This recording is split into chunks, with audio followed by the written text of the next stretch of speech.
1967, Roger Patterson and Bob Gimlin captured what would become known as the most iconic and convincing video evidence of Bigfoot.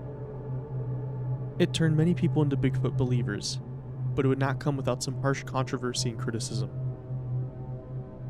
Upon further exploring the film, it was clear that the history and background of the film deserved its own video here on the channel. This video is not meant to discredit the film, but to bring forth all possible angles of what could be. We invite you to form your own opinion on this topic and let us know what you think in the comments. So sit back and enjoy this deep dive on the Patterson-Gimlin film. Roger Patterson first became interested in Bigfoot after reading an Ivan T. Sanderson article in True magazine in 1959. Sanderson later went on to publish his encyclopedic book, Abominable Snowman: Legend Come to Life, in 1961. This was a worldwide survey of accounts of Bigfoot creature-type sightings. These accounts would also include those in the Bluff Creek area in Northern California. Patterson would later go on to self-publish a book titled Do Abominable Snowmen of America Really Exist? In 1966. The book was often characterized as a collection of newspaper clippings that Patterson accompanied with his own antics and theatrics. However, this book contains 20 pages of previously unpublished interviews and letters detailing eyewitness accounts of Bigfoot. There were also 17 drawings by Patterson that detailed the encounters that were described in the text. 5 hand-drawn maps, which are often rare for books about Bigfoot, as well as almost 20 photos and illustrations from various other sources were presented as well in Patterson's book. In May of 1967, Patterson began filming a docudrama about cowboys that were being led by an old miner and a wise Indian tracker on the hunt for Bigfoot. This story called for Patterson, his Indian guide, which was Bob Gimlin in a wig, and the cowboys to recall the stories of the 1924 Ape Canyon incident through flashbacks. For actors and cameramen, Patterson enlisted the help of 9 volunteers, which would include Gimlin. The shoot was said to have lasted 3 days. On October 20th, 1967, Patterson and Gimlin were riding upstream on horseback to the northeast while along the east bank of Bluff Creek. At around 1:15 p.m., they came to an overturned tree with a large root system that was almost as high as a room. When they proceeded to venture around the uprooted tree, they spotted a logjam that had been left over from a previous flood in 1964. This is where they would spot the figure. The account states that the figure was crouching beside the creek to their left. Gimlin would later state that he seemed to be in a sense of mild shock after first seeing the figure.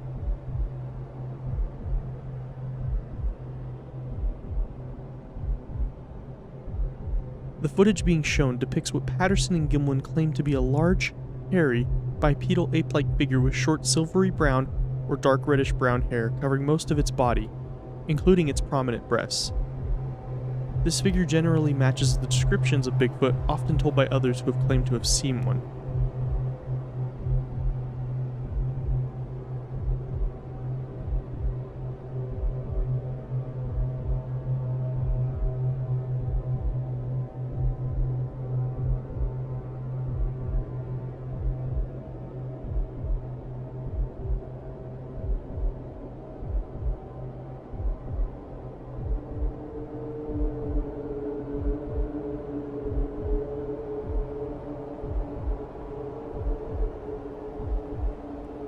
Patterson initially estimated that the figure's height was about 6 feet 6 inches to 7 feet tall.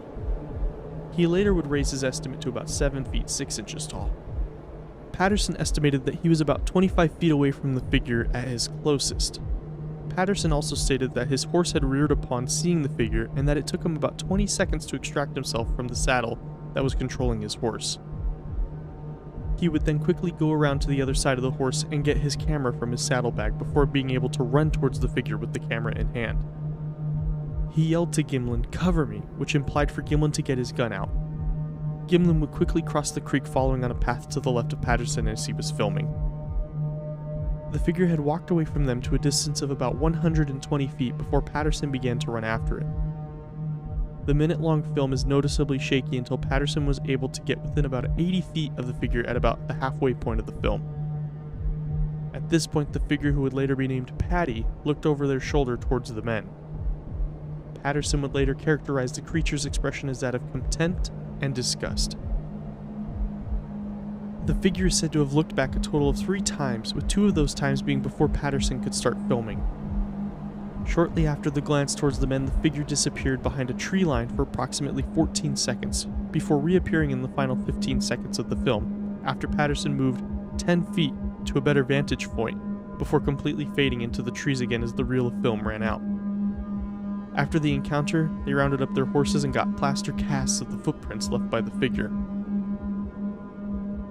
Now, with a brief overview of the film disclosed to you, let's go over some of the criticism and skepticism that soon followed this film.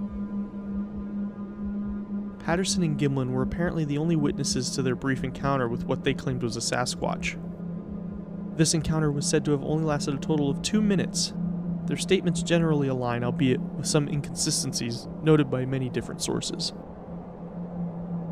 Both Patterson and Gimlin gave different sequences describing how their horses reacted to seeing the figure. Patterson also seemed to increase the size of the figure with each retelling of the story, adding some discrepancies to his account. This film has been under the microscope of many analysts of amateurs and professionals alike. Many say that the footage is clearly faked, with the figure walking too upright and having too much resemblance to a human in a badly made animal suit. Dale Sheets from Universal Studios' Special Effects and Makeup Department stated in reference to the film, "We could try faking it, but we would have to create a completely new system of artificial muscles and find an actor who could be trained to walk like that. It might be done, but we would have to say that it would be almost impossible." A more moderate version of this opinion being, if it is a man in an ape suit, it's a very good one, a job that would take a lot of time and money to produce. While this can be construed as strong supporting evidence for the legitimacy of the footage, many other industry professionals have voiced otherwise. After having seen the film, Disney executive Ken Peterson asserted that it must have been shot in a studio. When he had been told that it was filmed in the woods of Northern California, he simply shook his head and walked away. Bill Munns, a retired special effects makeup artist, cameraman, and film editor, argued that the film depicted a non-human animal and not a man in a fursuit. He proposed a new diagnostic test of authenticity at the armpit, a natural concave skin fold versus an artificial vertical crease. A natural concave skin fold is indicative of something organic and not artificial. The Idaho State University ran extensive research on the film and specific skin folds viewed on Patty and have compared it to the organic folds on both humans and primates. They concluded, "It is acknowledged that the possibility of a fur costume is not absolutely excluded from consideration by this analysis, but that if the PGF hominid were in fact a human in a fur costume, such a costume, and the padding underneath the fur cloth, must have been tailored with expert skill and deliberate design to achieve the effect of these contours of the skin and adipose of an aging and overweight female hominid." This is as concrete of evidence as we can get outside of having officially observed the species in captivity. No fossils of this species have been recovered, nor have zoologists ever observed a live specimen in the wild with proper documentation. Despite skeptics and critics alike, sightings of Bigfoot have surged since the release of this film. Roger Patterson passed away on January 15, 1972. Patterson swore up until his final moments that the film was real and that it was not a hoax. Although Patterson has oftentimes been referred to by detractors as a liar and a con man, the Bigfoot community still holds the film in high regards as significant evidence.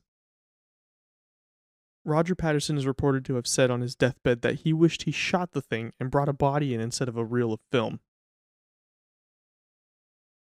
Bob Gimlin avoided the limelight of the film for decades following the release until 2005 when he began appearing at conventions and doing interviews about the film he was a part of. He continues to give his account of the whole instance to fans and skeptics alike to this day.